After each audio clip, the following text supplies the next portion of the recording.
All right, welcome everybody to Standing for Truth. My name is Donny Budinsky, and this is Sam. We are your hosts for this evening's exciting interview with Detective J. Warner Wallace on the impressive new book that he wrote with his son Jimmy Wallace, titled "Case Files, Murder, and Meaning." I have to say, Jim, that Spider-Man, the Avengers, and Justice League have some serious competition in this visually stunning and well-written new graphic novel you guys have put together. That's that's probably a statement too far, right? I mean, we just crossed a boundary there, right? So, I mean, I think that those are. I mean, this has been Jimmy's dream as a guy who was raised loving comic books. I mean, we saw when this thing launched that it was in the best-selling position for it's on and off every day in mystery graphic novels. And if you're in that position, you're up against these heroes that not hero, but you know what I mean. These are popular characters that Right. you've been Icons. reading about. It's mostly Batman. Interestingly, in those graphic novel space, I guess a lot of graphic novels have been written about Batman. So in that Yes, top big 20, I time. bet you 10 of them are Batman. But anyway, And he's the great detective. yeah, that's a good point. I mean, but I think there is a crime. There's definitely a crime genre, as you know, in superheroes. I mean, it's all Mhm. about fighting crime, right? But yeah, so just to be in that conversation at all, if people find this, and I think we got really lucky to be able to partner with great artists that kind of gave this a vibe, a feel, and they really are responsible for why this is doing so well, if you ask me. I do have to say I've got the book right here. It's put together very nice. The pages are thick. The color is fantastic. I'm not personally a comic book fan. However, I did read this whole book in 2 sittings, so it Yeah. got my attention. It was very engaging, and so yeah, I want to thank you guys for writing stuff like this. It's important to get this stuff out there. Well, yeah, we knew that when we were thinking about what the next project would be. I think at some point I was going to kind of at least try to dabble in fiction because storytelling is so key, right? It moves us. It doesn't just inform us like a nonfiction book might have data points in it, and that will inform you. But it's really about it really it engages you in a way that brings you into a story. And this is why I think it's so important for like Jesus does this, right? Like he could teach the principles of kindness to strangers, kindness to people who you might even consider your enemy. He could just say you ought to do A, B, C. Instead, he tells the story of the Good Samaritan. And he's just because he's going to bring you in. And then at the last minute, it's who's going to save this guy? A Samaritan, for crying out loud. Like he's unwrapping the story with this twist at the end, and he does the same thing. I mean, he's talking about hell. He talks about the conversation with Lazarus. I mean, he's constantly using stories to make a point because it does draw you in a way that just giving the data points doesn't. So yeah, we've done a bunch of nonfiction books. We love those books, but this is different. And we hope it does teach an apologetics message, but you have to limit yourself if you're using fiction. And I'll tell you what I think this is, guys. I think that there's a lot of us when we're doing Christian art or Christian fiction or movies or whatever it may be. I think we sometimes think, well, look, we want the gospel is an important message, and there's a lot of data we want to give you, a lot of truth we want to give you. And well, how much of this can I do in one narrative? So what you see sometimes is as an overly ambitious storyline that tries to get in all of the data that we would like people to know about Jesus, his life, why he came. And so how do you do that in a storyline? What kinds of casual conversations are going to give you? And so you'll see sometimes people will write movies that feel like they're just a little bit too ambitious. And people will say, oh, it's kind of sappy. Everyone in the end has to get saved and everything ends well. And yeah, there's a kind of a moralistic meaning to every tragedy. And sometimes life just presents itself in a way that you're like scratching your head. And if you're working as a cop, that's probably what you're seeing every day. So we wanted to write a story that was realistic, that in the end is going to, land the way that real life lands. Not everyone's going to get saved and baptized. And this is not every character in this movie or this book, except for one, are not Christians. Mm-hmm. And the review of the Christian isn't even all that good. So I think you have to see how the life really works. And if Christianity is true, it ought to make sense of that kind of world too.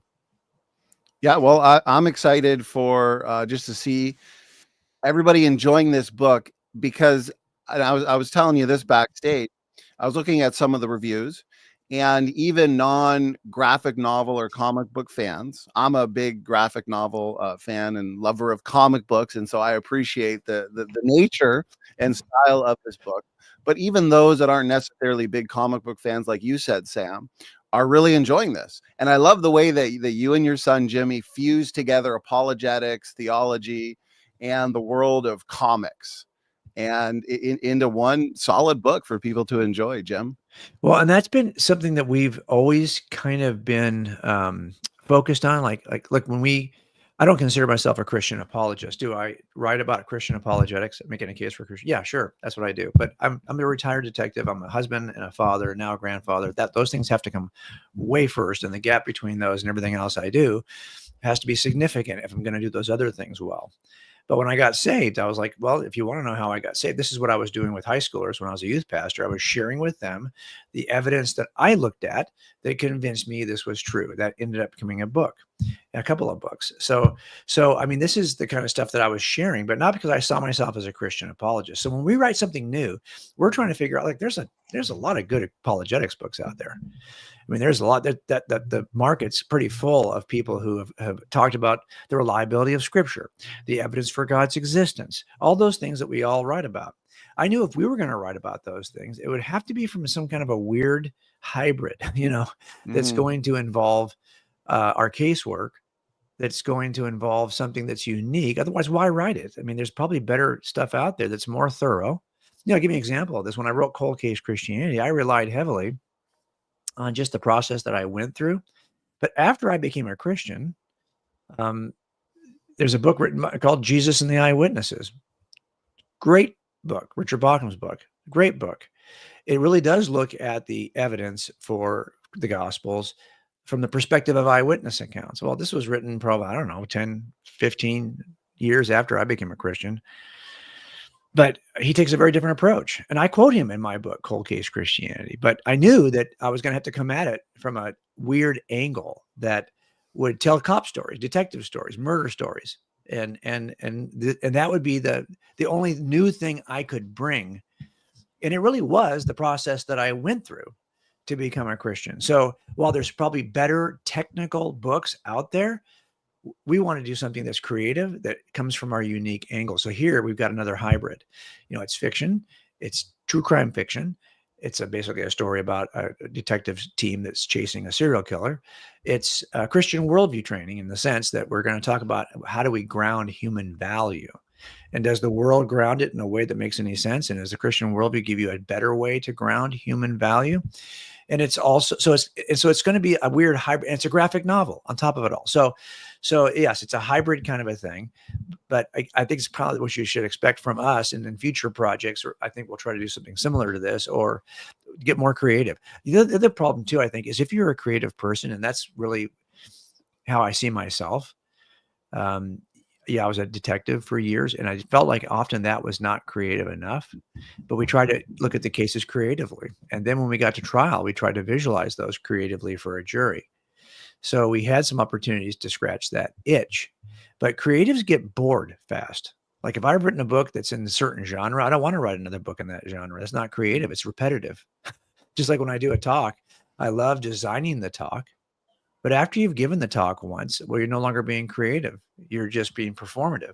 So that's why for me, I'm always turning a corner and trying to go to something new, because I feel like it scratches that creative itch. Well, I like that combination. You've got fiction, true crime fiction to be specific, Christian worldview, and of course in a graphic novel style format. The last time you were here with us, Jim, we interviewed you on another one of your excellent books, The Truth in True Crime. So that's a must read. And so I'd like to ask you, Jim, and you kind of touched on it here, but possibly in more detail, what inspired this graphic novel to come about? Well, Jimmy always dreamed about, like, I think it was such a dream that probably he never really voiced it very seriously. He would have loved to have, because he's somebody who's read and collected so many comic books and graphic novels, that this is a genre he reads a lot. And I think that he always thought, wouldn't it be cool to write something And that's where it sat. It didn't go anywhere. And Jimmy and I had done a bunch of podcasts together. He's done a bunch of articles on our website. He got his own master's degree in apologetics. So he always felt like, hey, when I do serve the kingdom, like how do I want to do this? And he's quite a churchman in the sense that he's interested in serving the local church. And that's kind of where I was too at this part of my life that he's in now. When you've got young kids and you're part of a church community, that's a great place to serve, right? And when I didn't start writing books or traveling to speak until all of my kids were out of the house. So he's not in that stage of life yet. So he's doing a lot in his local, he wants to do more in his local church. So, okay. So I think in the end, you think where's this going to go? I mean, when are we ever going to never, probably never. Well, then we see that a press release that our old publisher, David C. Cook, had purchased a small comic book company called Corvus Comics.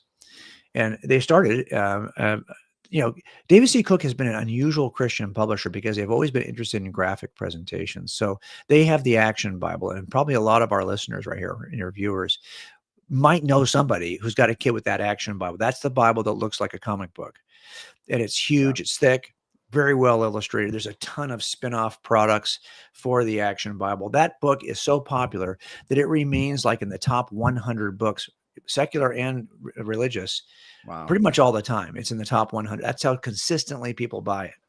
So they knew, and they had also been a producer of comic books going back to like the 1930s or 40s. And so they've got a long history with graphic presentations of scripture or graphic presentations of Christian ideas, Christian worldview. So they wanted to kind of reboot it. They wanted to kind of let's start doing this more again. Like they don't have a consistent, they're just kind of reprinting old comics they had done before.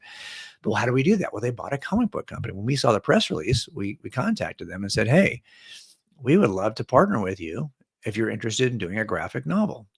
And then we'll do one, kind of an apologetics graphic novel. And we'll do it as a crime story. So here comes this hybrid, right? I mean, what else are we going to do it in? I mean, this is Jimmy's been on the job about 13 years. His experience as a detective is updated. It's like an updated version, and it does change. It's very much generational. How people serve in law enforcement is so generational. So he knows what that looks like today. So together we thought, okay, this is what are the odds this would ever happen? Let's move on this now. And even that took, gosh, I think probably 2.5 years. So from the time we thought about doing it to the time we actually published the book, because it's collaborative. We can't we're not going to be able to submit everything to the publisher. Here you go ahead and print it. No, we actually worked with the publisher who had a stable of artists for their new imprint. They call it Crux Studios. And it's a great imprint because it's going to have a number of graphic novels plus all the Action Bible products. And now they've launched this new imprint, which is a way to reach the world visually. And now I was just looking at this because it turns out that, really since COVID, graphic novels have climbed. It's now the third most popular genre of sales in literature. I'm sure there's big gaps between all these different genres, but to get to that level, we're seeing this. Why would that be the case? Well, I think there's and this because you're a comic book fan and you've read these kinds of books before. What's interesting about these are like storyboarded movies. Yes. And because we've kind of moved toward a visual, even more visual culture that is streaming everything, this kind of feels like a print version of a streaming episode of something where it's just story. You could definitely take something like this and flesh it out into a theatrical presentation pretty quick because everything's already been storyboarded for you. So I think it's kind of like you're watching a movie in book form. What's it like? I mean, I have kids and I sure like finding things that I can team up with them and be like-minded about. What was it like putting this together with your son? Well, it does reveal the strength or weakness of your relationship with your kids. Now, I've had a really strong relationship with Jimmy. I'm very close. He's my first son, very close to him. I came into my profession. We have a lot in common. So because I'm close to my kids, it becomes like a point of like I just he's the first author. Now he's not here right now, so this is good. I can talk about him behind his back because this is really all Jimmy. I mean, I helped him do the overarching story. There's times when we would go back and forth on some of the dialogue, but the character development is Jimmy's. And I just kind of gave him an idea for a story. Then he banged it out because if you see the script for one of these books, it's highly technical, right? Because you have to think about like 4 separate things at the same time. You got to think about what is the narrative of the story, like what's the action, what's happening, what needs to happen next in order for that next thing to happen. So he's thinking that way. You're thinking about the dialogue because this is a graphic novel. You're thinking about like what's going to go in the narrative box, which in this book are yellow. So where do we need to step in and narrate something? When can we let the action do all the talking? What kind of talking are we going to have between characters? So it's character development. And you put this all in your script. So it'll start off like, page 1. 4 panels, panel 1, here's the scene, here are the characters, here's what they're saying, here's the overarching narrative. Panel 2. And you're writing it panel by panel by panel, page by page by page. And it's a 160-page book. When you read the script, it does feel like a script. And it almost is like hard to read because it has so much direction in it for the artists that it'd be easier if you just pull all those directions out and just read the narrative, right? But that's not the way these are written. So it's really his heavy lifting that made this what it is. And so for me, I totally trust Jimmy, and it was just great to work with him and take a secondary position. And then he would send me things in a Word doc that we were working online, and we just kind of banter back and forth. Any excuse to talk to Jimmy about anything is actually good for me. So when he would drive home, we always worked, in another county. We live in a different county. So in Los Angeles, to get home, you might spend 2 hours on the freeway. Well, that's 2 hours you could talk. So I could just sit aside my late afternoons, and then when he's coming home, I can spend time on the phone with him just talking about these issues that we're trying to resolve in this book. And that just gave us another excuse, because the way I got saved when he was about 8. And he got to watch me change through that process from the things that were a priority for me before and the things that became a priority. And then he saw the kind of intellectual rigor, the evidential rigor that I was going through to see if this was true. He watched all that, and he would be sitting there as I was having these deep conversations with other people who were believers that I was meeting, but had never looked at any of the evidence. They came to it a completely different way. And so those conversations we were having is kind of what he grew up on. So whenever we talk, like we don't talk about, I have another son. We spend a lot more time talking about sports or other cultural issues. With Jimmy, we're almost always talking about theology. So this was fun because it just gave us another excuse. Yeah, that's awesome. You can really see Jimmy's experience over the years since he was a kid, it sounds like, in reading and enjoying graphic novels, because that's what you see in a lot of the most popular graphic novels, Jim, which, I have in front of me, is you see that kind of character development and build up in the plot, which brings me to my next question, Jim. Without giving away too many spoilers, can you offer us a general breakdown of the storyline in Case Files? Yeah, I mean, I can kind of offer you this what my contribution was, which is really just kind of charting the narrative a little bit, right? So we knew that we wanted to be able to talk about an issue. There's many issues that we see cops wrestling with that I think are issues that all of us wrestle with. So if we can address those in a book like this, we're probably going to hit an audience that needs to kind of wrestle through those issues themselves. So what we have here is 7 characters, detectives and some supervisors that are together hunting a serial killer who has decided to systematically target what he considers to be, what the culture considers to be, more significant victims. And that question, that even way I say that, like, are there more significant victims? Well, there are, because there's lots of murders today that you aren't going to hear about tonight on the news. No one's even going to mention them. And they happened in your own county, and no one's going to describe them at all, unless that person in your own county happens to be somebody who's famous. And now all of a sudden, this is going to be the leading story of the night. Well, why is that famous person's death more important than somebody who's not? Like, how are we grounding value? And so this killer has decided to systematically increase his target to get the attention of a detective team that is also, in their own ways, thinking about things like value. The lead character, for example, in this is a guy named Mike Murphy, and he's a detective who's been on the job 30 plus years, and he's ready to retire. And so he's at a place right now where he's ready to go. Does he leave? Does he stay? He's trying to figure out who he is if he does leave.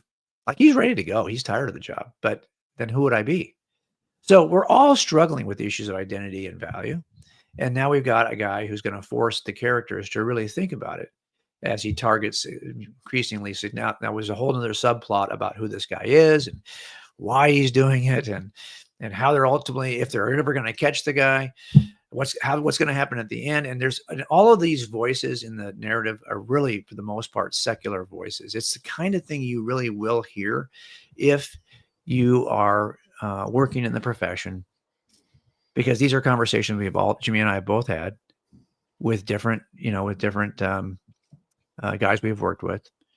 And sometimes, when you're standing around a death scene and you're waiting for the coroner to get there, and you've already collected all the evidence, you've already done everything you can do. Now you're just waiting for the coroner to arrive. Well, then you're going to get in some conversations while you're sitting around. And some of those conversations are kind of crass. Some of those conversations are kind of gallows humor, because you're uncomfortable and you're waiting, and you do this over and over again. You start to kind of lose your sense of not so much empathy, but you almost kind of lose your patience, So I think that these are kind of realistic, and this is why I'm telling you, I think that we got to be careful when we do Christian art, that we don't just draw a certain kind of world, right? That Christianity seems to fit well. And sometimes those are even movies about loss and how Christianity helps somebody overcome this sense of loss. Okay, I get all that. But there's a lot of kind of grisly stuff that's out there that Christianity will come in and insert itself if people have a Christian worldview. And it may or may not have a positive effect on anybody else. It's just the nature of how people are. What are people's prior commitments? Are they going to listen to anything I say at all? Well, it depends on their prior commitments. So a lot of what I wanted to do in the book was kind of show you, hey, that Christianity does make the best sense of what we're about to explore, but not everyone in the book may get it. Yeah, I do have a question about, you talked about fact or fiction, and it seems like it would blend the line a little bit. I mean, we've got, real locations. The art is fantastic, again, in this book. How much of it is fact? I mean, is it loosely based on real events, or? Well, Yeah, okay, know. Yeah, well, it's about a serial killer, and you just got to know that there's not a lot of those serial killers in America compared relative to what we usually see in other forms of crime or even other forms of murder. So you might work in a big county, even in Los Angeles County, your entire career working detectives, and never get a chance to work a single case that's even tangent to a serial killer.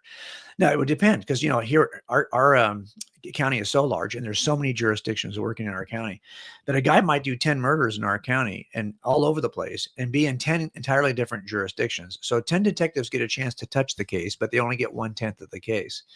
So really, we don't have a lot of personal investigative. I work cold case killers. That's a different kind of killer. That's a guy who's done one murder 30 years ago, never did another murder. That was it. As a matter of fact, he's covered it up beautifully. No one even thinks he's capable of doing a murder. Different kind of case than a guy who's going to do 30 in the next 5 years. That's a different kind of a killer. So what we have done is I will tell you this, all of the character development, like these, there are types. There are kind of not cookie cutter, but what happens is the job has a tendency to create certain features. It creates certain attributes in people. So you can come in looking very different. You can have a great amount of personality diversity, experience diversity, educational diversity, every other kind of version of diversity you want to talk about. But if you do the job for a certain amount of time, it starts to put its mark on you. And the marks all look pretty similar, regardless of the generation in which you worked. So I know that my dad, who worked in the 60s and 70s and 80s, I know that if he was to read this book, he would see characters in it. He would go, is he talking about so-and-so? Like, he might even think that we're writing about one of these guys, because I knew all the guys he worked with. So, but I am writing about those guys, but not just those guys. I'm writing about the same kind of folks that work. And here's what I think happens. And you'll see in this book that there's an old cop and there's younger cops. There's guys who are like ready to retire. One guy's ready to retire, well, two. And then there's lots of guys who are like Jimmy's age. They're right in the middle of their career, or they're the beginning of their career. And here's what I see happening. The difference you often see in police work is it's just, where are they in their career? If you're 5 years in your career, the job's done something to you, but not as much as it will do after you've been through several assignments and you're on the job 30 years. If you promote out of an assignment early and you become a sergeant in your 10th year, that career path will produce a different version of you at the end of your career. Opposed to, for example, if you were to stay in patrol for your entire career, very few people do that. But if you did that, it would create a version of you that probably wouldn't be very pleasant. Hmm. So if you stay at the officer level and you're a detective and you're working murders for 15 years, that's going to produce a different version of you. And what I think you see in terms of the character development that's very realistic is that what you're seeing is who these characters have become given how long they've been on the job. You mentioned, Jim, attributes, character development, and the kind of person you can become in a career such as law enforcement and what we see in this graphic novel. Can you speak to an attribute? I guess it would be hypervigilance. And does that apply to a career in life enforcement, but also themes in this book, Jim? Yeah, there is. So it turns out that first responders are really kind of the first face that people get of whatever. Like you might not even know what your government is really like or your culture is really like until you get into a dire situation and a first responder has to show up. And how that first responder treats you is really a reflection. We are ambassadors for the government or the city government that hires us. So we have to make sure that we know we represent something bigger than us. We represent in many ways a culture. And if you look at Romans 13, you'll see that for police officers, we actually, and all first responders actually are like ministers. The word for servant or minister usually applied to religious or to faith-based servants, the servants in the church. That same Greek word in Romans 13 is used, and it's applied to only one other category of people. And it's people who bear the responsibility for enforcing the law. We are God's servants. So what I see is the nature of God is represented. God is the fullness of truth and grace, the fullness of justice and mercy. And these two things are represented in the two biggest first responding categories, which are fire and law. So cops and firemen are the people who typically come out to any tragic event. Sometimes, and by the way, firemen are beloved because they represent the grace and mercy side. They're there to save you. But cops represent the truth and justice side, and no one really wants that. No one looking forward. Like if you see a fireman behind you with his lights and siren, you're just going, oh, he's getting to save somebody. You get over to the side. You see a cop with his lights and siren behind you. You're like going, oh, what did I do? Like nobody wants the first contact, right? So these two sides of God's nature are represented in first responders. And I think that the difference between those two categories is that there is no patrol division in the fire department. Firemen do not drive around trying to suppress fires. But when you hire a cop, you expect him to, that's the biggest division in our agency is the patrol division. More personnel, sworn personnel, will be dedicated to that function than all the other functions, sometimes than all the other functions combined. Because you want us in your community trying to suppress crime, catch the bad guy before he does the crime. Deter crime. Now, of course, that comes with a risk. And because you represent the truth and justice side of it, like you'd be a fool if you're living in a city that if you hated first responders for some reason, you'd be a fool shooting a fireman. Because someday you're going to need that guy to come when you have a heart attack, or your grandmother has a heart attack, or you've got an injury, you need paramedic response. The fire department's going to dispatch somebody. But you do see a lot of aggression against police officers, especially since COVID. And what that causes in police officers is this sense that we're always not just driving through town, like making sure everyone's, everything's good, everyone's safe, no one's committing a crime, but you're also looking for the next person who's going to kill you. Like you're always on high alert, as if you were working in the military and you've got this, this edge of your camp that you're patrolling. What are you looking for? You're looking for what might hurt the citizenry, but you're also looking for what might hurt you. And this means you have to be you can't let your guard down. You have to be attentive to the possibility of danger all the time while you're in that car. We call this hypervigilance.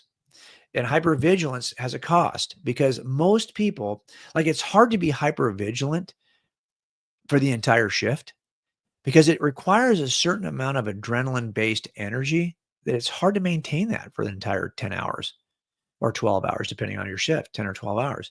So the question is, how do you, but it is adrenaline based. And so with this, and by the way, it turns out that adrenaline helps you in a lot of other ways, not just in terms of your acuity and attention to detail and your hypervigilance.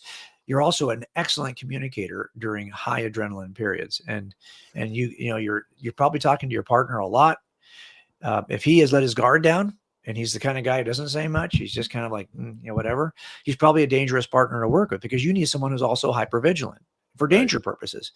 So now you're talking a lot. Well, then what typically happens is, and we do a lot of marriage resiliency for police officers, is that when you get off duty, you're going to have an adrenaline dump. You're going to have to pay for that high adrenaline use. and most of these guys will get off duty and they're ready to crash. And that's typically when you're going to go home and encounter your spouse who is waiting to talk to you at the very moment in which you have the least ability to communicate because your hypervigilance has basically crashed you already. And it takes anywhere between 18 and 24 hours for that adrenaline to return to a level on which you'll be communicative again. But of course, you're going to go to work 10 hours later. You're not going to get a chance to recover from that. And that's why you see a lot of times we get in this cycle, this non-communicative, please leave me alone cycle in law enforcement that is driven really by our hypervigilance. Now, I'll tell you that if you're assigned to some assignment where you don't have to be hypervigilant, this is really unique, I think, to patrol officers. And you will see guys who will do worse in their marriage while they were in patrol. And they'll even say it. Yeah, I don't know what it was, but when I was in patrol, it was a mess. But now that I'm in detectives, it's a lot better. Well, it's because you don't have the same moments of hypervigilance that you have when you're in a patrol car. So it's a little bit easier for you to function. And you'll see this even in this book, because you'll see points in which police officers are off duty and they're experiencing the post hypervigilance dump. And then it creates another version of you that you have to, and by the way, this isn't the only profession who probably has that. I mean, if you've got something that requires high adrenaline anyway, because you have to, I don't know if you've ever spoken in front of a group, but in that 1-2 hours that you're in front of a group, that's a high adrenaline. God forbid you should get off the stage and take 20 minutes you might fall asleep. I mean, it has a reciprocal kind of an impact on you. So it's probably a lot of people who experience this, but because we see this in law enforcement so acutely, we wanted to make sure we developed it in some of the characters. Jim, you had a good discussion with Frank Turek on this, and you guys made some good points on the distinction or the differences between law enforcement and military when it comes to hypervigilance, where in law enforcement, which is represented in your graphic novel here, you don't really know who the bad guy is, do you? We're in the military, there's a focus. You know who the bad guy is, you know when the bad guy might strike.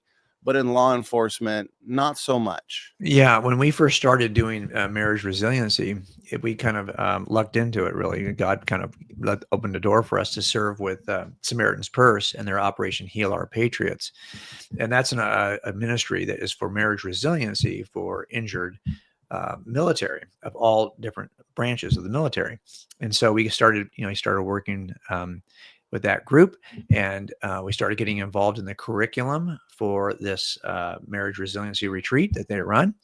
And I realized that when we were then finally asked, could you do this for law enforcement?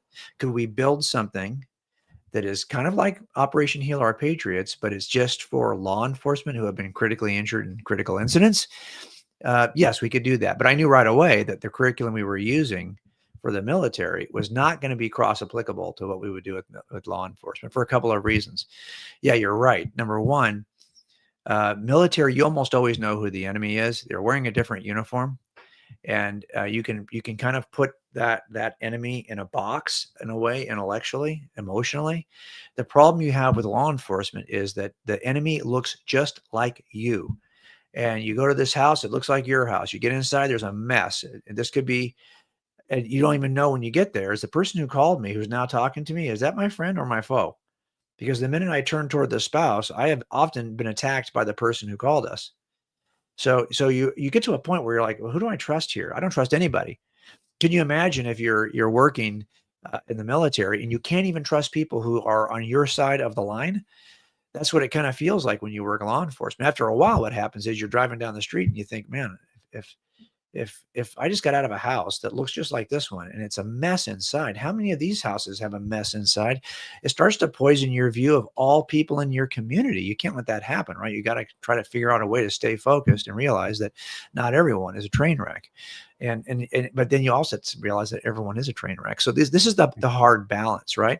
And it's not just that, it's that for the most part in law enforcement now, you are seeing, at least in bigger cities across America, that the requirements for entry are a lot higher than they used to be in my dad's generation. You know, you could promote all the way to chief in my dad's generation, believe it or not, without any kind of degree.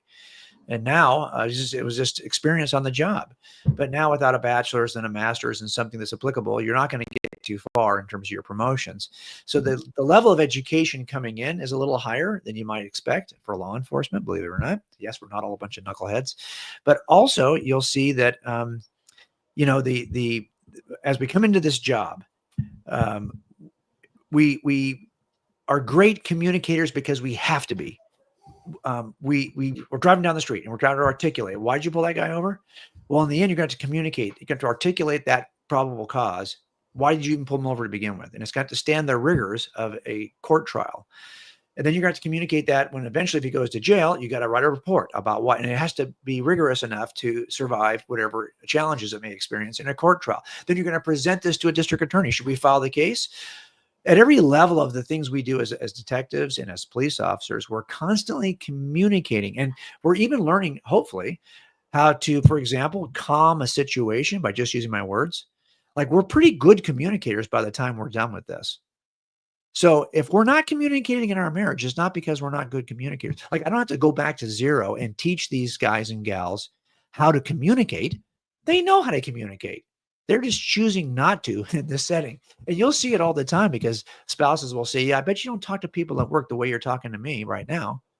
Like, I bet you treat, well, this is the kind of thing you hear a lot because we are paid communicators in many ways.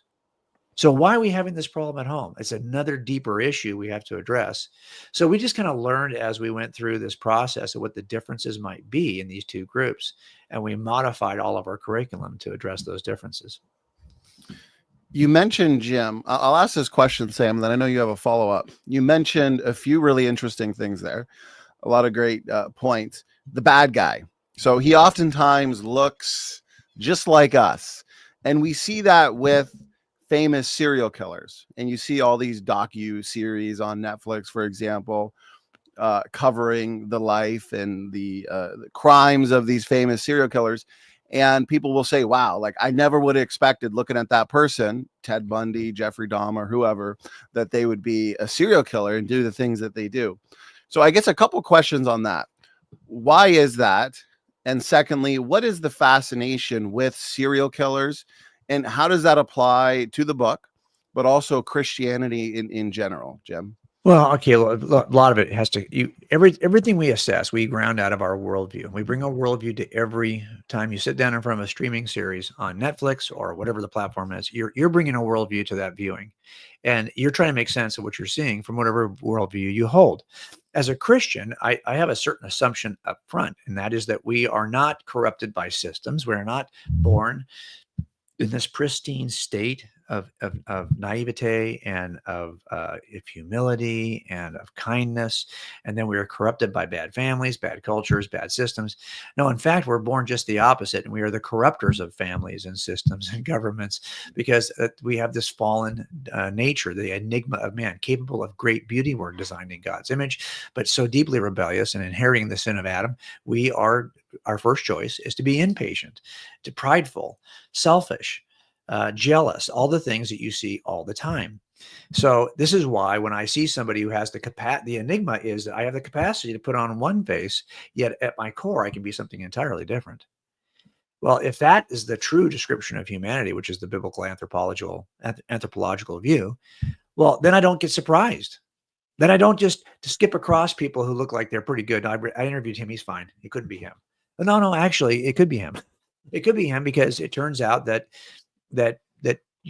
I've been fooled, and people can fool you because of that enigma of man. Well, that can also, though, kind of make it harder, because it means that my assumption always is trust no one. I wrote a book that talks about analyzing the scriptures as an eyewitness account in cold case Christianity, and people will constantly say, "What are you, an idiot? You can't trust eyewitness accounts. Eyewitnesses are." Yeah, you're absolutely right about that. I don't trust eyewitnesses. Forget about I haven't even interviewed the guy yet. Before he comes in the room to be interviewed, I know one thing: he is a fallen, prideful human who is inclined towards sin. So at the very least, his account's going to be imperfect, even if he's being honest. But there'll be times when he's not going to be honest, even though he could be. And he may not even be the killer. We're just so inclined to do this. So I don't trust any eyewitness. We test eyewitnesses. That's the whole point of that book, is how do you test eyewitnesses to get past you should have a healthy suspicion against them. Now, once I run the test, and the jury instructions know this, the jury instructions give you the test, and then it tells you if they pass the test, you must accept what they say. Well, why is it jury instructions saying that? Because it knows that you can't really trust people unless you test them. And then if they pass the test, off you go. Now, this view of humans is important to work cases.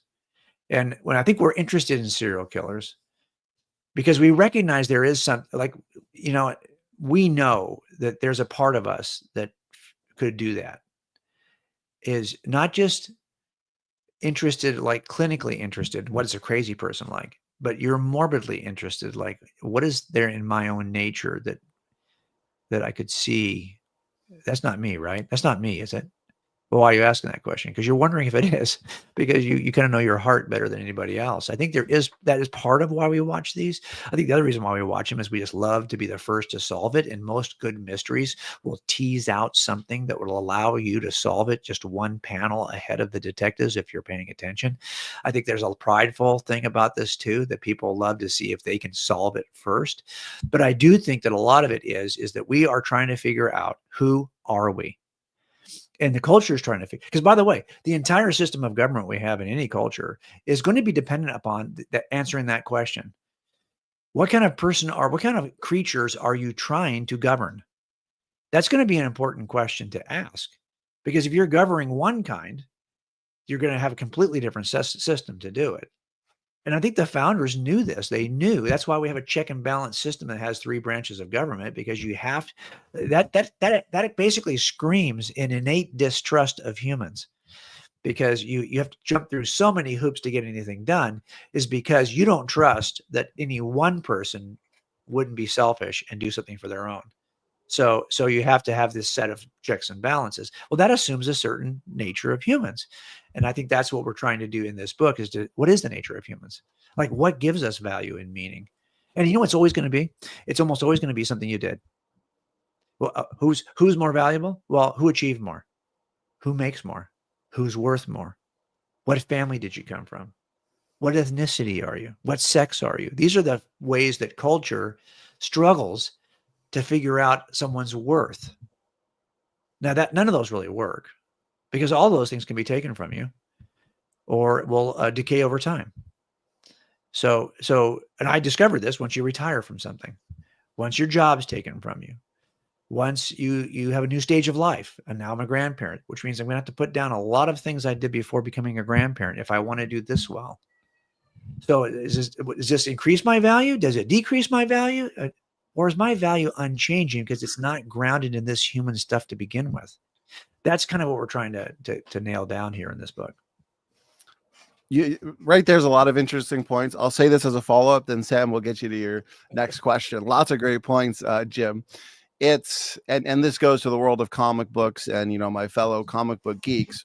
But Joker, one of the famous villains of the comic book universes, he's got a famous quote where he says, "All it takes is one bad day to become someone like him." As in, I think it speaks to the depravity of man and what man is capable of. Yeah, that is something that let's say I'm getting his question here, but that is something that's important, because I think that a lot of these 60s comic books in which some of these characters were first developed still reflected a Christian worldview, still had a Christian perspective on anthropology. And I think those things those things change. And you saw the comics took a little different turn. Jimmy would tell you right now that he thinks that he got most of his moral formation as a kid from reading the 60s Stan Lee Spider-Mans. Yeah. And a lot of that's because he was, even though those were not written for a Christian purpose, they reflected certain values that at least were still in the culture at that time. This is why it's so important for us to get in the arts and do these kinds of books, because you can have your kids, or this is not, I don't think this is necessarily a kid's book. Most of my reviewers online right now are all adults. But I think if you're going to be reading the Bible every day, but you're also enamored with a certain genre of fiction, you're probably learning as much and forming as much about your views of the world from the fiction as you are from the Bible without even knowing it. That's why I think we have to be in that space. Sorry, Sam, go ahead. Yeah. All right. Well, I'm no detective, but I did find a clue here, this little one. So I'm wondering, is number 2 in the works, and what might that be about? Yes, we are writing the script for number 2 right now. We went into this thinking we would do 2 books, and then we'd see where we go from there. I do think that there is something different about books than there are from graphic novels. So the second book will be the same kind of universe and cast of characters that we had here, but we'll highlight and feature different parts of that team and really focus in on different members of that team and develop those characters a little more robustly. As we're now, I think we've settled that we are going to talk about the moral law. We're going to talk, we talked about how to ground human value here, but really, how do we know, there's a code amongst thieves. And if you've ever worked gangs, for example, in Los Angeles, any county, especially any urban area, you'll know that there are certain certain pillars of beliefs that the gang members hold. So they would say there's a right way and a wrong way to do a kidnapping. Really? I think we would both say, wait, there's no right way to do a kidnapping. Well, there is if you just change and reground the moral code in something other than God. So we want to ask the question, how do we ground what's good and bad and what's true and wrong and right or wrong? How do we do that? And that's something why do we think the Christian worldview does that better than any other worldview? Well, we're going to be examining that in the next book. Simple questions that the most of us who have spent any time thinking about our Christian faith, we're probably like, well, that's kind of basic, isn't it? Yeah, it's basic, but it seems to be largely hidden from a world that doesn't even think that Christianity addresses any of these things, believe it or not. So when you write about these things, there's like an aha moment, and you're thinking to yourself, well, gosh, this is one of the first. This is like in your rearview mirror by 50 miles. But for a lot of people, they haven't even encountered it yet, haven't even really thought deeply about it yet. So we want to be able to talk about those things. Now, will it ever get done? I think it will. I think this is probably the direction we're heading going forward, because I think it's creative. I think it's one of Jimmy's strengths, his character development, and how he does these in this book. I think is I love watching it. So I think that's probably where we're headed. Now we'll see, because it's so collaborative, Sam. It's not. It takes so many people on, and there were several times in this process where we thought, oh, it's not going to get done. No, we were close. And then sure it is. Here it is. Now here's the difference between a written book, just words, and a graphic novel. When you give books are ideas. And so if you asked me about a new book like Truth and True Crime, I would present to you the basic idea of the book. What am I trying to achieve philosophically, or just by making a series of claims? What's the idea of the book? There's an idea in a graphic novel. Also, there can be. This is more than I hope just wrote entertainment. This is supposed to be delivering an idea. But differently, this is in and of itself, it's a work of art because of the artist, not because of us. We present an idea, a narrative, and they bring it to life in this beautiful way. And I'll bet you, Donny, that you have comics. And I know that I was just talking to somebody about this, and he loves books, and he's he takes care of his books. I don't. I open them up. I dog ear them. I break the back. I flatten them out so I can study over here, study over there. I circle things. I make notes in the margins.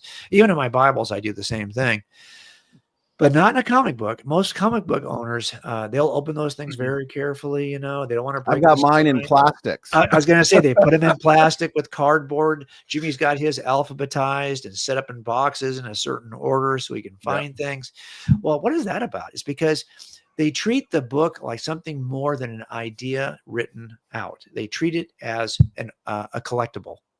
Yes. And when I give you Truth and True Crime, you'll say thanks. Whenever I give this book to somebody, they go, ooh, like it, they hold it, they rub the cover. They open it up. They'll say things like you said, Sam. Oh, the pages are thick and shiny and colorful, and now they realize it's a work of art. Right. And now when they open, I see that they're not like they won't open the book all the way to read it. They'll carefully turn each page, and I realized, wow, okay, so this is a very different kind of thing to talk about. And how is this going to impact? This is the kind of thing you could give to somebody who you know is not going to read an apologetics book. And you're trying to convince them. You know, I gave it to my dad. My dad's not a believer. I'm hoping everyone I give this book to receives it differently than they receive another book. They receive it as though it's the gift of a piece of art that will also communicate something. And that's where I think the advantage is as a tool. So what we tried to do in this book, on the back cover, this is going to leave you asking questions. If you're not a believer, I hope it'll tickle out some of your thoughts about like, who am I and how do I ground that value and what makes somebody important or not important? And does the Christian worldview, is it possibly true? So the back QR code will take you to our kind of an updated version of our case for the resurrection called Case Closed. So that's a free digital download with anyone who buys the book. Because we want you, if you're interested, like why would this one character in the book, because there's only one character who holds any kind of Christian worldview. Why would this one character hold that view? Well, here's why. You follow this link and you can get the larger case. So we want this book to be a gateway book that'll help people take another step. And if it does, well, then we want you as the giver of the book to be equipped to have those kinds of conversations. So on our website, on the landing page, you'll see that there's a free digital download for a conversation guide that you can use to have a conversation with somebody with whom you've given the book. There's a 30-session, 10.5-hour case makers course that we've offered in the past. We offered it for Truth and True Crime. We've now shifted that over to Case Files. So that's just, if you buy the book and you want to take another step, that course is so robust that I think if you were to just kind of fill in all the fill-ins on that course, all the printed material that comes with it, you'll be in a position where I think you can have conversations with people that are worldview kinds of conversations about Jesus, about the gospel, and about cultural issues. That's what that course is intended to do. I agree. I've given out your book. I've given out books by Greg Koukl and Lee Strobel. And then when I follow up, they just don't get read. And so this book here, you could easily give it to an unbeliever. And I think they would go through it. I don't think it's written in a way that would be immediately challenging to them, but it's good. It's definitely good. Well, and we thought that too. We thought, look, you can get halfway through this book and not even know if it's a Christian book. Yeah. So if you just gave it to somebody who didn't say anything about it, it's going to land in a way that it's going to have at least a Christian perspective presented, but it's not going to be too demanding. It's not going to offend your sensibilities. If I'm writing it as though I'm writing it to myself when I was a non-believer. Like, what would I read? Yeah, what I think I would have definitely read a graphic novel, only because it's colorful. So you if you start, before you know it, you're 10 pages in. Yeah. No, you keep on going. It's just the kind of book it is. It's very different than a book that makes a case for something. That's also the advantage of fiction over nonfiction anyway. Because again, if the story is good, you want to see what happens.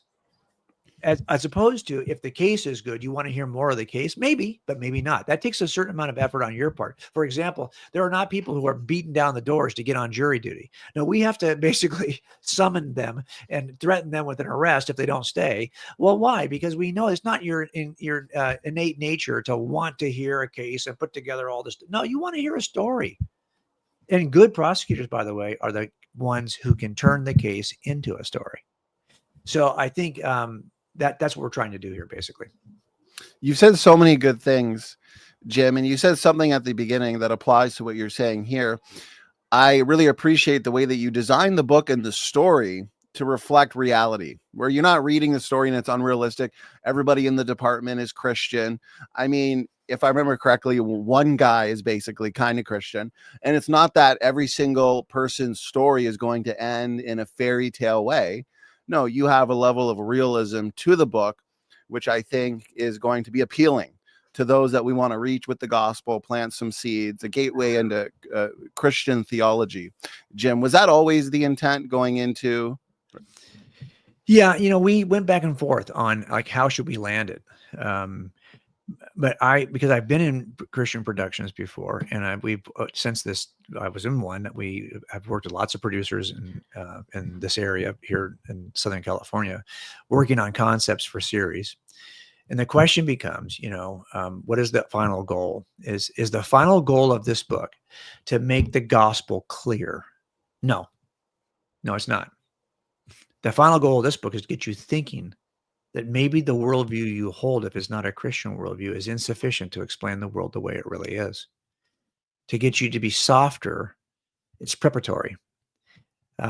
If you're a Christian, it's going to strengthen your confidence because you're going to realize, it turns out if I was working this job, you'd be a fool not to hold a Christian worldview because it makes the best sense of what you're saying on the job.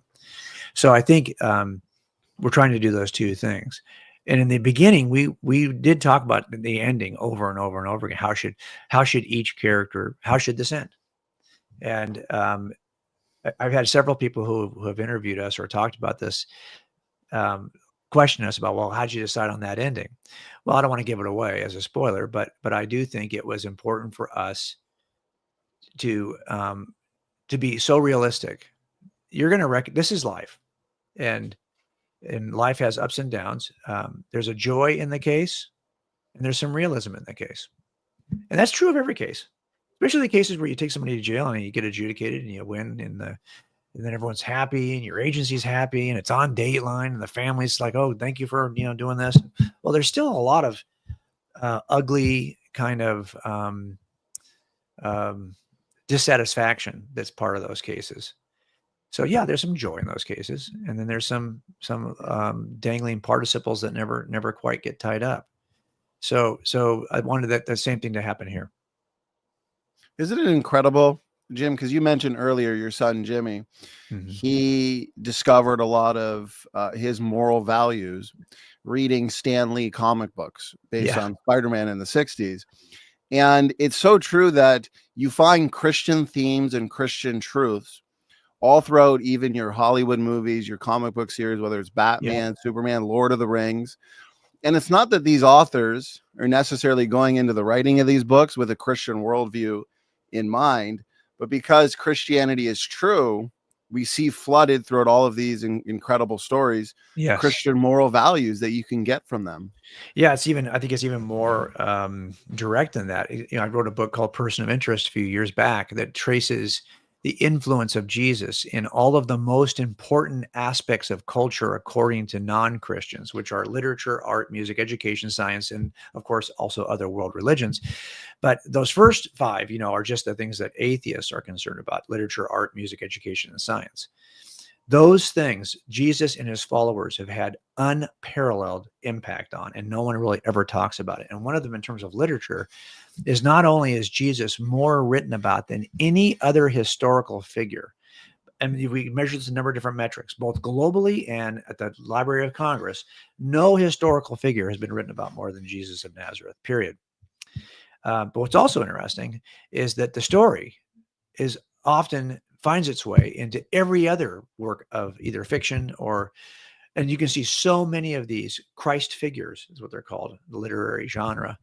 And basically, you'll just see that the main character, if you loosely sketch it out, and I list in my book, Person of Interest, the manner in which the Christ figures mirror the Jesus figure and his life and sacrificial death and all of these things. You see it over and over and over again in fiction.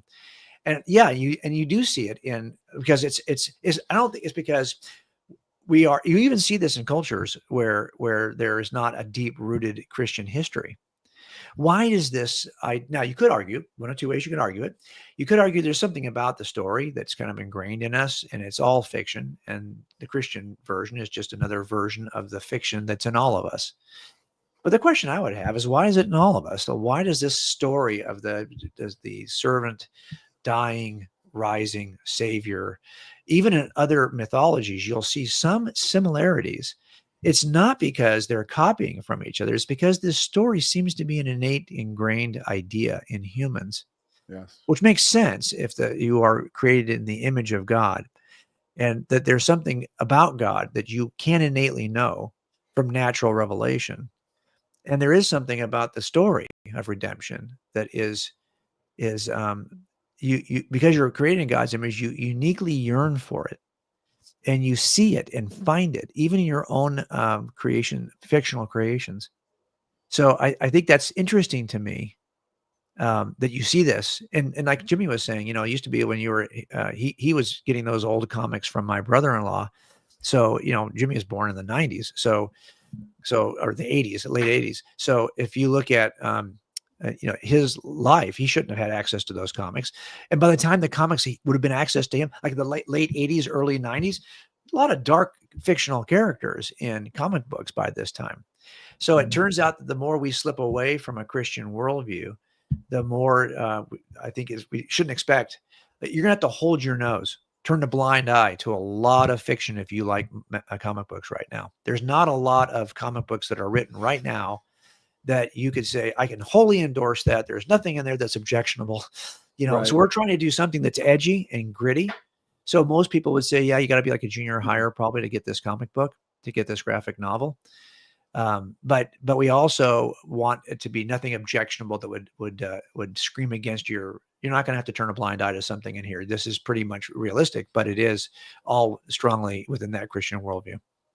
Yeah, I was just going to say that too. I was going to ask you the appropriate age as far as you thought, because on one hand it's not graphically violent, but on the other hand it is about a serial killer, and so I mean I think it's done very appropriately. Well, I think part of it is we ask ourselves, okay, so what it's going to depend on when you give your son or daughter the glowing rectangle. So if you give your kids a phone earlier, well, they're already accessing streaming content that's any serial weekly streaming cop show is going to have far worse stuff now than we were seeing in our graphic novel.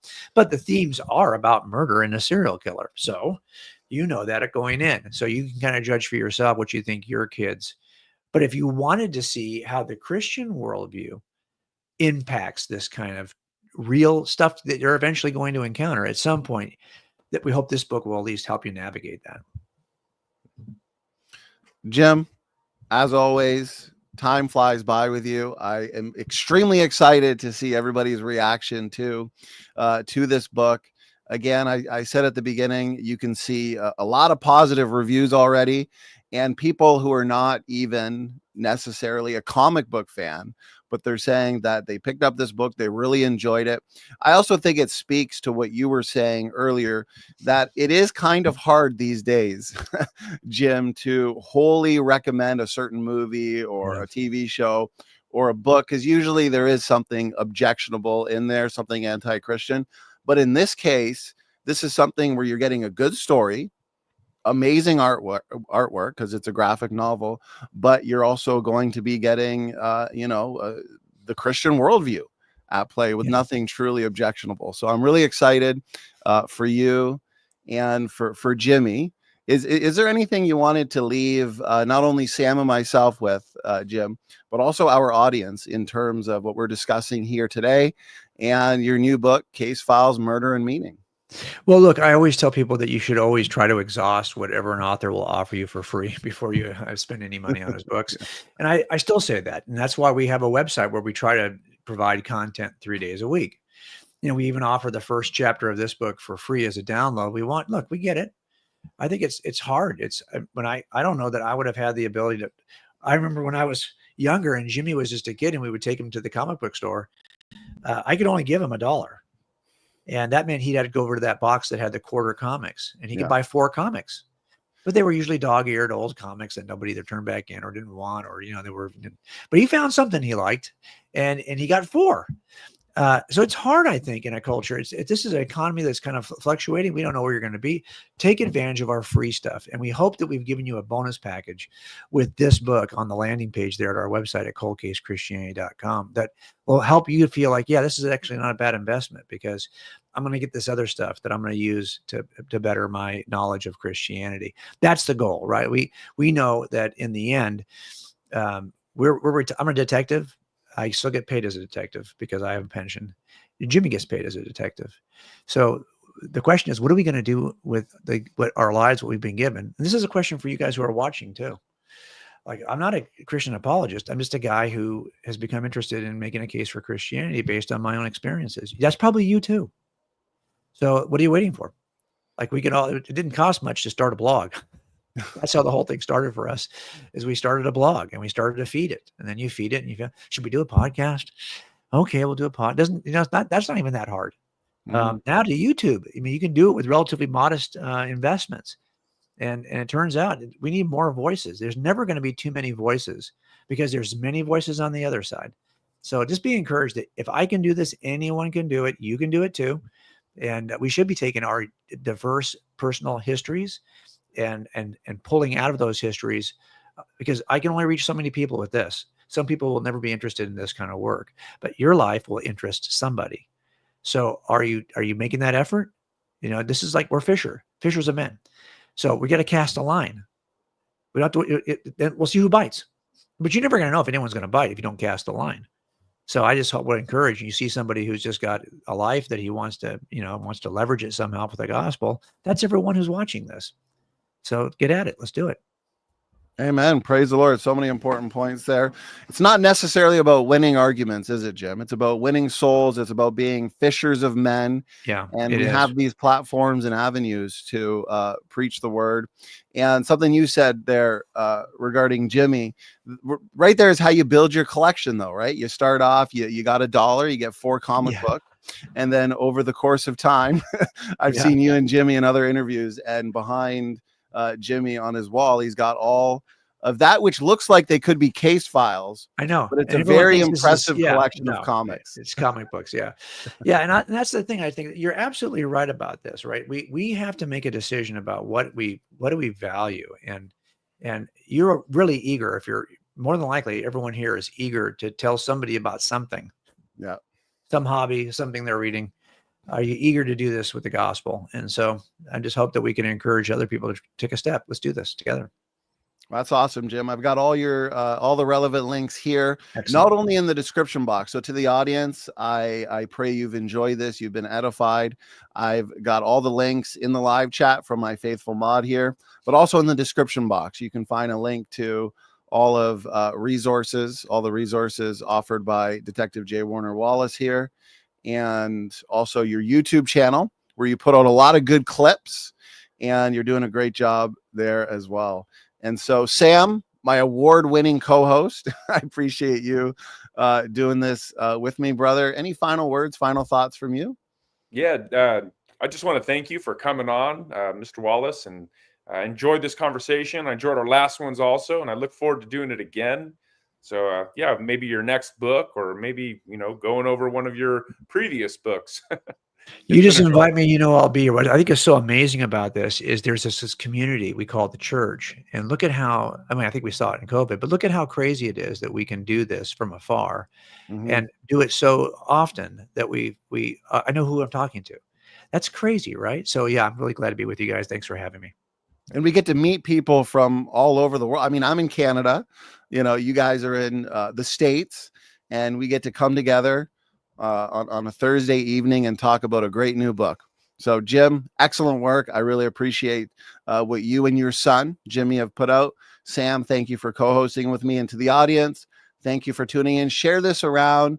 Make sure to utilize all the free content that Jim just pointed out here, and pick up a copy of this new graphic novel, Case Files, Murder and Meaning. You won't be disappointed. God bless you all. Standing for Truth is out.